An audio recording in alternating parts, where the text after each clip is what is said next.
Craignez-vous des violences? Comptez-vous sortir les soirs de certains matchs? Dans des villes comme Toulouse, il y aura l'instauration d'un couvre-feu nocturne pour les mineurs de moins de 16 ans lors de certains matchs à risque. Ce couvre-feu sera appliqué de 22h à 5h pour des mineurs qui ne sont pas accompagnés d'une personne majeure dans un périmètre délimité du centre de Toulouse. Le couvre-feu sera en vigueur des nuits de match de l'équipe de France, de Brésil-Maroc, Écosse-Maroc, Maroc-Tahiti et Tunisie-Pays-Bas. La mairie de Toulouse a justifié son initiative par les débordements et dégradations survenus à Toulouse à la suite de la victoire du PSG en finale de la Ligue des Champions. Et nous sommes avec Axel Ronde, porte-parole du syndicat CFTC Police. Bonjour. Bonjour. Et merci d'être avec nous. Merci de votre invitation. Bon, est-ce que ce soir, il y a un dispositif particulier? Oui, il va y avoir un petit dispositif de sécurité parce qu'on craint des débordements sur les différentes fan zones qui vont être installées un petit peu partout sur le territoire national. Mais sur Paris aussi, on va avoir à peu près 2000 policiers qui vont être mobilisés justement pour que ça se passe bien. Mais l'engouement, malheureusement, déborde sur des émeutes malgré les dispositifs de sécurité qui peuvent être mis en place. Beaucoup de certains supporters qui ne sont pas forcément des supporters aiment bien attaquer les fonctionnaires de police. Ça, c'est ce qu'on a pu voir ces dernières semaines. Il y a beaucoup d'utilisation de mortiers d'artifice contre les policiers et ça occasionne énormément de blessures assez graves, des brûlures, des acouphènes. Encore une fois, la police nationale paie un lourd tribut pour que des personnes puissent s'amuser convenablement dans notre pays, mais ça nous alerte sur le niveau et le degré de violence qu'il y a dans notre pays. C'est intéressant, si j'ose dire ce que vous dites. Je crois qu'il y a eu 275 blessés lors de la dernière finale.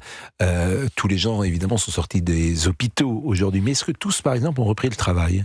Non, certains sont en arrêt, en blessure en service, puisque c'est une blessure en service, quand vous êtes agressé. Je rappelle quand même qu'il y a 17 policiers qui sont agressés chaque jour dans notre pays par des violences. Il faut bien comprendre que c'est un métier à haut risque, souvent d'ailleurs décrié par certains, injustement, puisque... Scandaleusement, vous avez raison de le dire, monsieur Pro. C'est vraiment quelque chose... Parce que les policiers, vous savez, on aime notre métier malgré tout. On a cette passion d'aider notre prochain et voir comment on est traité par certains, ça passe plus, si vous voulez.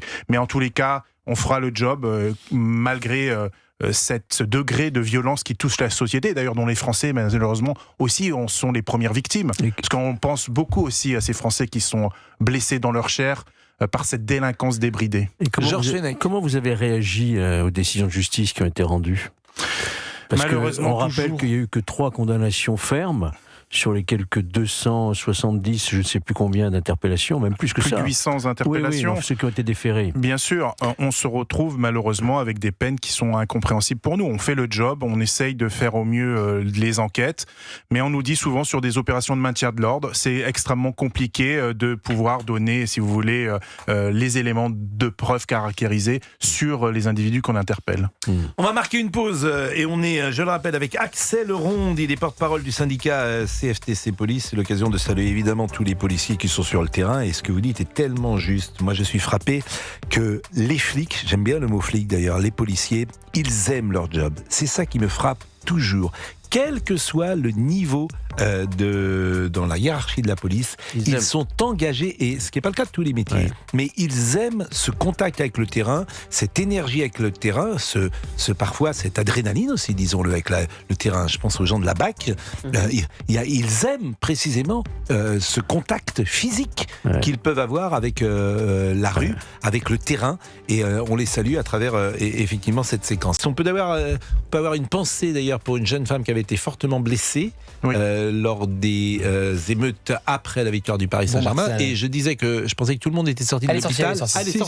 Elle est gravement blessée, mais elle est à domicile, elle prend des soins à domicile. Bon. Et elle doit retourner passer, par exemple, une écho de la cheville, parce qu'elle a un morceau de métal qui lui a rompu les ligaments de la cheville. Vous voyez, quand même. Ça. Bon. Axel Ronde est là, bien sûr, pour parler. Craignez-vous des violences dans toute la France pendant cette Coupe du Monde? Est-ce qu'il y a des fan zones dans Paris ce soir? Oui, il y a des fan zones qui sont prévues. Il y en a à la Villette, par exemple, dans le 13e arrondissement.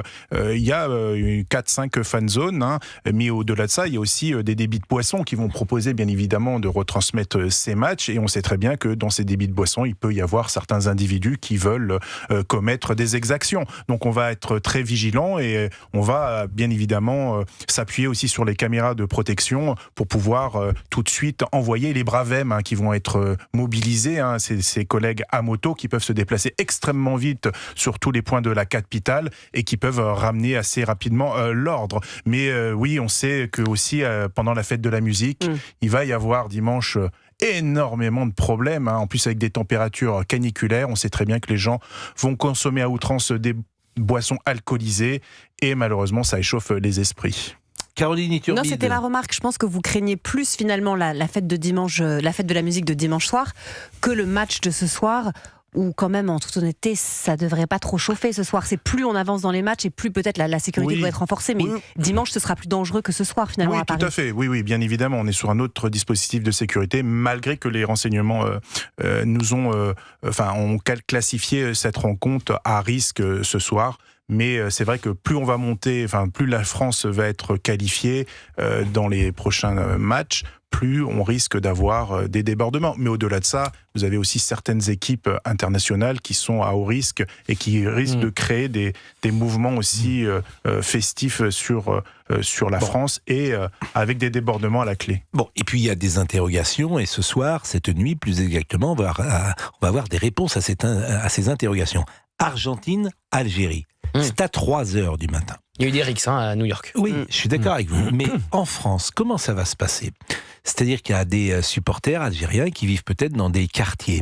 Est-ce qu'ils vont faire la fête ? Parce qu'à 3h du matin, il y a des gens qui dorment, des gens qui vont travailler le lendemain matin. Ils n'ont pas envie, ces gens-là qui ne sont pas supporters de l'Algérie, d'avoir tout le quartier embrasé parce que l'Algérie joue. Donc je ne sais pas comment ça va se passer. Je ne sais pas s'il y a un dispositif particulier pour Algérie-Argentine. Je rappelle, c'est à 3h du matin. Oui, il y a des dispositifs de sécurité qui vont être mis en place. À cette heure-ci, normalement, ça devrait pas forcément poser de problème, mais en tous les cas, c'est la mobilisation. Les renseignements ont donné des directives aux différents préfets pour justement coordonner l'action des services de police par rapport à ces heures de match et par rapport à ces matchs à haut risque. On sait que ce sont des équipes qui posent des problèmes quand elles sont gagnantes ou perdantes d'ailleurs sur le territoire national. Exactement, il y a une colonie de supporters originaires d'Algérie. Oui, il y a une grosse communauté effectivement algérienne dans notre pays. Et il y a des débordements à la clé avec des attaques, avec des mortiers d'artifice qui font des gros dégâts sur les policiers. Il va falloir vraiment légiférer pour interdire clairement, en tous les cas, les classifier comme armes de guerre, comme les cocktails Molotov sur ce type de feu d'artifice. Espérons que ça se passera bien, parce que l'équipe d'Algérie, c'est une bonne équipe, l'équipe du Maroc, c'est une bonne équipe, l'équipe de Sénégal, c'est une très bonne équipe. D'ailleurs, on peut écouter... Et ça se passera bien dans tous ces pays, Maroc, Algérie, Tunisie, il n'y aura pas de débordement. C'est intéressant. C'est sûr. Les débordements, c'est que pour chez nous. Au Japon non plus. Ah, au Japon, j'ai passé une image extraordinaire.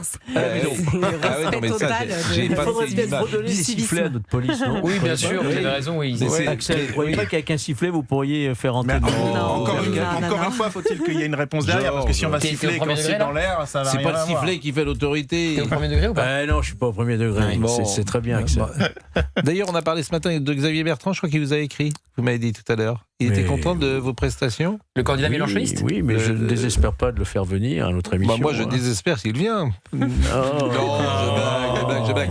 Mais pour les audiences, je suis pas sûr que ce soit très bon. Ouais, mais il m'a remercié, oui. Pourquoi il vous a remercié ? Parce que vous l'avez défendu ? Oui, je dis que c'était un humaniste, oui. Oui. Alors humaniste, la traduction, c'est humaniste. Oui, humaniste, c'est-à-dire des gens qui se réunissent le soir dans des grandes associations de temps en temps. C'est ça, humaniste. Ah, vous parlez de... Non, c'est pas ça qu'il pensait. Non. Ah bon ? Moi, je sais pas. Généralement, quand on dit humaniste, moi, je fais la traduction. Oui, je pense aux téléspectateurs, aux auditeurs. Non. Je fais la traduction, ce que ça veut dire. C'est-à-dire ? Ces gens qui se réunissent une fois tous les 15 jours ou toutes les semaines dans des associations et pour réfléchir, pourquoi pas, au sens à donner à la vie politique. Moi, je pensais pas du tout à ça. Non, c'est très bien que vous l'ayez précisé. Donc moi, je l'avais interprété comme ça. J'ai rien contre eux. J'ai strictement rien contre les francs-maçons. Vous n'avez rien contre personne. Ah non, je respecte les francs-maçons. Mais c'est une pensée. La pensée maçon. La pensée maçon, elle est forte en France et c'est une pensée humaniste de tolérance Oui. effectivement, Oui. qui a permis certaines avancées, Oui. d'ailleurs, et qui est, disons-le, très engagé dans le combat contre le Rassemblement national, contre le Front national hier et le Rassemblement national aujourd'hui. Oui, non, mais c'est vrai. C'était quelque chose qui était revendiqué, en tout cas par le Grand Orient de France, puisqu'on parle de certaines obédiences. Oui, je les connais, j'y suis allé, j'ai fait des conférences à leur demande. Mais vous savez, quand vous avez prêté serment une fois dans votre vie, vous prêtez pas serment une deuxième fois. Moi, c'est ma conception. Mon serment, c'était pour la justice. J'ai prêté serment d'être un bon magistrat. Je ne sais pas si je l'ai été, mais... Bon, parfois, alors, quand vous entrez dans une confrérie comme celle-ci, vous prêtez un autre serment. Et quelquefois, c'est pas compatible. Bon, revenons au football et écoutons les propos du président de l'Assemblée nationale du Sénégal, Ousmane Sonko, interrogé sur France 24 et RFI. Imaginez un seul instant qu'un élu tienne le même discours en France. En 2002, le Sénégal battait la France en match d'ouverture de la Coupe du Monde. La France était tenante du titre à l'époque. Les deux nations vont se rencontrer à nouveau pour leur premier match de Coupe du Monde. Je vais évidemment vous demander votre pronostic pour ce match. Je pense que le Sénégal va gagner. Je le souhaite en tout cas comme tous les Sénégalais. Dans tous les cas, ce n'est qu'un match de football. Mais pour avoir une lecture politique de ce match, quel que soit le vainqueur, c'est l'Afrique qui aura battu l'Afrique. Quel que soit l'Afrique qui aura battu l'Afrique. Oui, quel que soit le résultat, l'Afrique aura battu l'Afrique. Alors, qui est ce président de l'Assemblée nationale du Sénégal ? C'est-à-dire qu'il faut quand même dire que c'est un allié, par exemple, de Jean-Luc Mélenchon. Jean-Luc Mélenchon est proche de cet homme-là. Cet homme qui participe à la répression des homosexuels de manière XXL dans le pays, puisque les lois homophobes ont été considérablement durcies dans le pays. Donc là, c'est marrant, j'ai pas vu la France insoumise réagir pour racisme. J'ai pas vu les gens qui donnent des leçons en permanence, s'offusquer des propos scandaleux que dit le président de l'Assemblée nationale du Sénégal. Là, les mots ne sont pas là. C'est intéressant, hein, parce que les propos sont tellement scandaleux, mais là, il n'y a pas de réaction. Là, il n'y a pas de réaction. Clin d'œil au président de la Fédération française de football, Philippe Diallo, puisque son père est sénégalais et son père était venu sur le sol de France, à Nantes. Son père était un grand boxeur, d'ailleurs, Souleymane Diallo. Et il est venu sur le sol de France, je ne sais, dans les années 50 ou 60, sans doute. Et Philippe est né à Nantes. Et c'est le paradoxe de ce match-là. Il est président de la Fédération française de football. Et France-Sénégal, c'est le premier match pour lui ce soir. Pour toute l'équipe de France, eh bien, il a effectivement cette origine sénégalaise qu'il peut avoir et qui le touche au plus profond de lui, j'imagine. Merci en tout cas.